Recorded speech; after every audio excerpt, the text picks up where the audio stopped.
வணக்கம், welcome to SK channel. இன்றைக்கி நம்ம சேனலில் நம்ம சூப்பராக ஒரு லஞ்ச் ரெசிபி ஒன்று ரெடி பண்ணுவோம். நம்ம வீட்டில் இருக்கக்கூடிய காய்கள் தான், மற்றபடி வேறு எதுவும் எக்ஸ்ட்ரா வாங்கலை.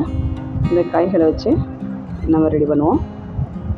எல்லா காய்களும், அது பட்டாணி, முட்டைக்கோஸ், கேரட், பீன்ஸு, உருளைக்கிழங்கு, மீன் மேக்கர் எல்லாம் 200 கிராம் அளவில் எடுத்து கட் பண்ணி வச்சுருக்கேன்.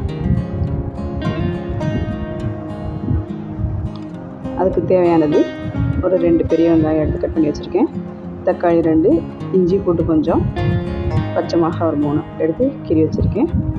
ஒரு கைப்பிடி அளவு புதினா, மல்லித்தலை, கொஞ்சம் கருவேப்பிலை எல்லாம் ரெடி பண்ணி வச்சுருக்கேன். வாங்க இதை எப்படி செய்வோம்னு சொல்லிட்டு பார்ப்போம். ஃபஸ்ட்டு ஒரு அகலமான பாத்திரத்தில் ஒரு 5 ஸ்பூன் கிட்ட எண்ணெய் ஊற்றி காய விட்டுருங்க. பட்டை, கொஞ்சம் கிராம்பு, இலை எல்லாம் சேர்த்து வெடிக்க விடுங்க. இப்போ நம்ம கட் பண்ணி வச்சுக்கக்கூடிய வெங்காயத்தை உள்ளே சேர்த்துட்டு நல்லா வதக்கிக்கோங்க. நம்ம சட்டுன்னு இதை ரெடி பண்ணிடலாம். ஒயிட் ரைஸ் வந்து தனியாக ரெடி பண்ணி அது தனியாக நமக்கு எவ்வளோ தேவையோ அந்த அளவுக்கு ஆற வச்சு வச்சுக்கலாம். இப்போ இந்த ஸ்பூனில் தான் நான் உப்பு மற்ற அளவெல்லாம் எடுத்து போகிறேன். இப்போ வெங்காயம் வதங்குறதுக்கு 1 ஸ்பூன் கல் உப்பு சேர்த்துருக்கேன். உப்பு சேர்த்து வதக்கும்போது வெங்காயம் சட்டுன்னு வதங்கிடும், ரொம்ப நேரத்துக்கு டைம் ஆகாது. இப்போ கொஞ்சம் கருவேப்பிலை சேர்த்து நல்லா கருவேப்பிலையும் சேர்த்து நல்லா வதக்கிட்டுருப்போம். நம்ம கட் பண்ணி வச்சுக்கக்கூடிய புதினா, மல்லித்தலை 2 கொஞ்சம் சேர்த்துப்போம். கட் பண்ணி வச்சுருக்கிறதுல கொஞ்சம் போல் எடுத்து வச்சுட்டு மீதத்தை சேர்த்துக்கலாம். இந்த வாசனை, பச்சை வாசனை போகிற வரையிலும் நல்லா வதக்கிக்கணும். இஞ்சி பூண்டு வந்து அதையும் சேர்த்துக்கலாம். நான் விழுதாக எடுக்கலை, உரலில் இடித்து தான் எடுத்துட்டேன். அது ஃப்ரெஷ்ஷாக இடிக்கும்போது அது அந்த காரத்தன்மையெல்லாம் அப்படியே கிடைக்கும். தக்காளியும் இப்போ சேர்த்துக்கலாம். நல்லா ஒரு 5 நிமிஷம் கிட்ட நல்லா வதக்கி விடுங்க.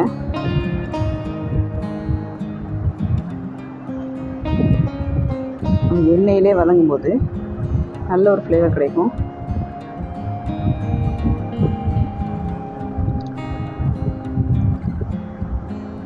நம்ம ஸ்கூலுக்கு பசங்களுக்கு ஈஸியாக நம்ம செஞ்சு கொடுத்துட்றலாம், ரொம்ப நேரம்லாம் ஆகாது.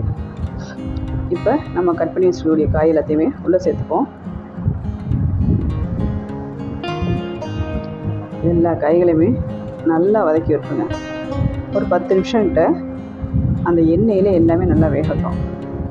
இந்த மாதிரி 2க்கு மேற்பட்ட காய் நம்ம சேர்க்கும்போது நல்லா வதக்கி விட்டோம்னா தான் நம்ம செய்யக்கூடிய சாப்பாடு வந்து நல்ல டேஸ்ட்டாகவும் நல்ல ஒரு வாசனையாகவும் இருக்கும்.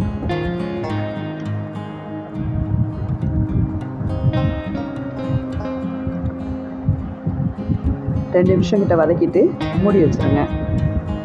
அப்போ தான் அந்த ஹீட்லேயே வந்து நல்லா வேகும். அடுப்பு வந்து லோ ஃப்ளேம்லேயே வச்சா போதும். பாருங்கள், ஒரு அரை வேக்காட்டில் வெந்து வந்துருச்சு. இந்த டைமில் மிளகாத்தூள் கொஞ்சம் சேர்த்துக்கோங்க. மசாலா பவுட்ரு 1 ஸ்பூன் சேர்த்துக்கோங்க.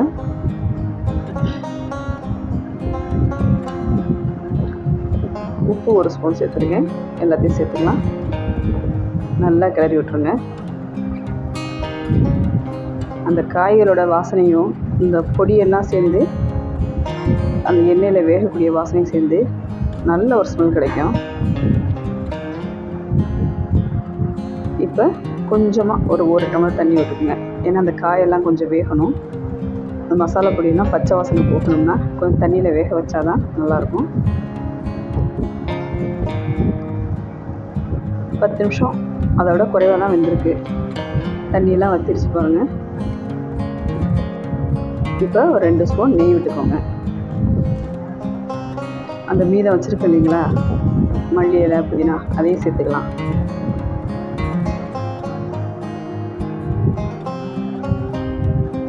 ரெடி ஆகிடுச்சு பாருங்கள். இந்த டைமில் ஸ்டவ் ஆஃப் பண்ணிவிட்டு நல்லா ஆற வச்சுருங்க. 10 நிமிஷம் கிட்ட ஆறிடுச்சு. இப்போ சாதம் ஆற வச்சுருக்கு இல்லைங்களா, நம்ம எவ்வளோ தேவையோ அவ்வளோ போட்டு கறிக்கலாம். இது வந்து 4 பேருக்காக கூடிய சாப்பாட்டோட அளவு. நம்ம அரிசி வந்து நம்ம யூஸ்வலாக வீட்டில் பயன்படுத்தக்கூடிய அரிசி தான். ரொம்ப கிளறாமல் 1-2 கிளறிக்கோங்க, இல்லைன்னா சாதம் வந்து உடஞ்சிரும்.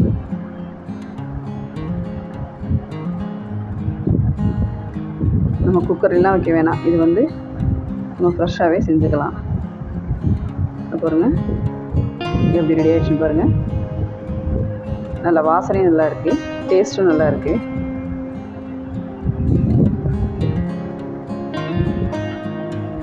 லஞ்ச் பாக்ஸில் ஃபில் பண்ணிடுவோம்.